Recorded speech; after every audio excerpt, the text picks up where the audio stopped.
Hello again, everyone. Today I want to show you how to read a nutrition label, how to read the ingredients on a nutrition label, and how to count calories. So I think it's important now that you guys know how to count calories because you know what your target calorie count is. So what's important now is that whether or not you actually have, a meal plan like I give you, you'll know how to do it on your own. Okay, so now we're kind of taking it to the next level. I want you guys to get a little bit more accustomed to what's going to work for you and what's not going to work for you. You know, a couple of you asked me that you feel a little bit full when you're eating, so I want you guys to be full and I want you guys to feel satisfied, but I also want you to know whether or not you're overeating. So if you can start to count calories and know what a serving size is, you'll be able to have a little bit more control of the food that you intake and whether or not a specific meal plan is working for you. You'll know how to tweak it for yourself. This way, again, the goal is for you guys to have control over your eating, to be able to eat healthy but still enjoy life, and this is ultimately going to cause you more give you more freedom in eating and not to restrict you. So I just want to teach you guys a little bit about, again, the nutrition label, how to read it, how to read the ingredients, and how to count calories. Okay, so come with me over here. Okay, so here we have almond milk, and this is a normal nutrition label. Almost every nutrition label is the same. And I'm going to try to zoom in a little bit. Okay, so it says nutrition facts, right? We're going to start from the top. Serving size, 1 cup. Servings per container is 8.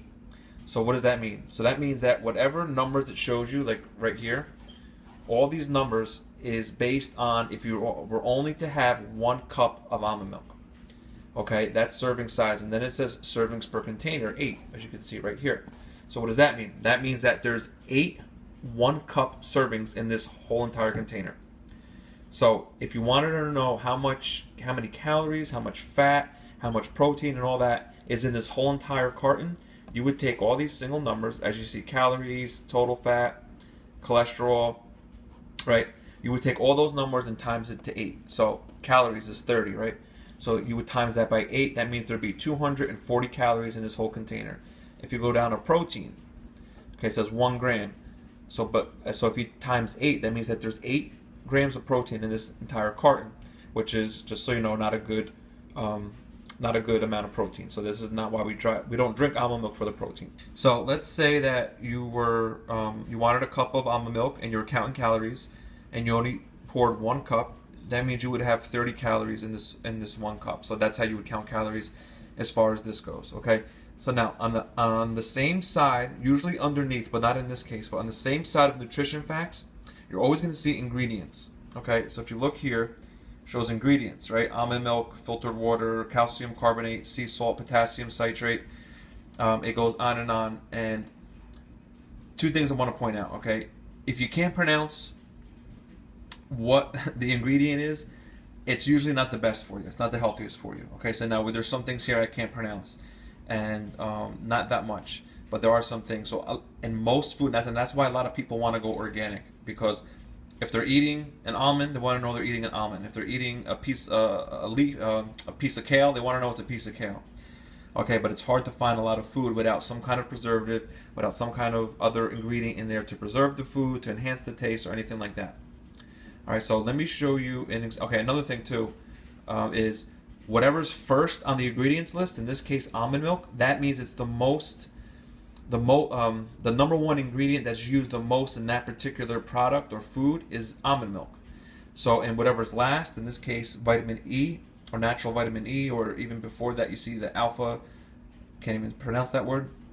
That means there's only a little bit of that. So it goes in order. From the top means that there's the most of that ingredient in the product, and then the bottom means there's the least of that ingredient in the product. Okay, so as long as your first few are real food, you should be okay. So let me show you an example of something that's all natural. Right, here's Quaker oats. Okay, these are just regular oats, and they're just natural oats. There's nothing else in it. So if you look at the nutrition label, okay, I'm going to show you a little bit closer right here. Let me point to it. So right here, where my finger is, it shows ingredients.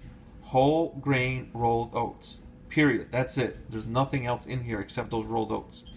As opposed to having Quaker oats that's in the maple brown sugar, the one that's in the box. If we look at the same brand, right? But if we look at the ingredients here, if you look all the way at the bottom, wait till it focuses. Okay, I don't know if you can see each one, but there's a whole bunch, right? It says whole grain rolled oats, whey protein isolate, maltodextrin, natural and artificial flavors, salt, oat flour, calcium, carbonate, gum, caramel color, soy lecithin, and now we're starting to get to the words we can't pronounce. Right? I can't say what that is. Potassium, sucralose, which is like a sugar, reduced iron, palamate, perox. Can't pronounce those words. Okay, so there's some things in here that I don't know. So when people ask, are the ones in the bag okay? Okay, they're okay, but you got a lot of other stuff in here. You got a lot of sugar in here, as opposed to these, which is just the rolled oats. And if you look, okay, right here, sugar where my thumb is, there's only 1 gram of sugar. There's 5 grams of protein, 27 grams of carbs, which is a good carb, and only 3 grams of fat and 150 calories. Okay, well, and how much? All these numbers, like I told you before, if you look closer, serving size is half a cup. So that means if you have half a cup of oats, which is what I ask you guys to put in your rolled oats and your overnight oats, half a cup of oats, you're getting 3 grams of fat, you're getting 27 grams of carbs, you're getting 5 grams of protein, you're getting 150 calories. Okay, so that's that. Ultimately, what I want you guys to do is... Okay, so the last thing I want to tell you guys is how many calories is supposed to be in each meal. Okay, so a good way to figure that out is, let's say you're going to have 3 main meals a day, breakfast, lunch, and dinner. And let's say your calorie target that I gave you is 1,200, for example. So you would divide 1,200 by 3, which would equal 400, okay? But you got to leave room for snacks. So what you would do is you would probably minus, let's just to use round numbers, 50 calories off of each meal, right? So you have 3 meals at 400, but minus 50 from each one, so you leave those calories for snacks.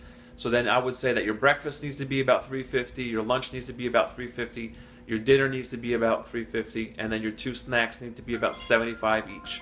Sorry about that. Your snacks need to be about 75 each. Okay, so that's how you can also tell, am I eating too much at one sitting? You want to try to have about 350 calories per meal if you're looking at 1,200 calories for the day. All right, hope that makes sense. Let me know if you have any questions. We're just trying to make little changes, trying to give you guys more responsibility and freedom in eating, so that you can, no matter where you are, no matter what you're doing, you'll know how to do it on your own. All right, hope that made sense. I'll see you guys soon.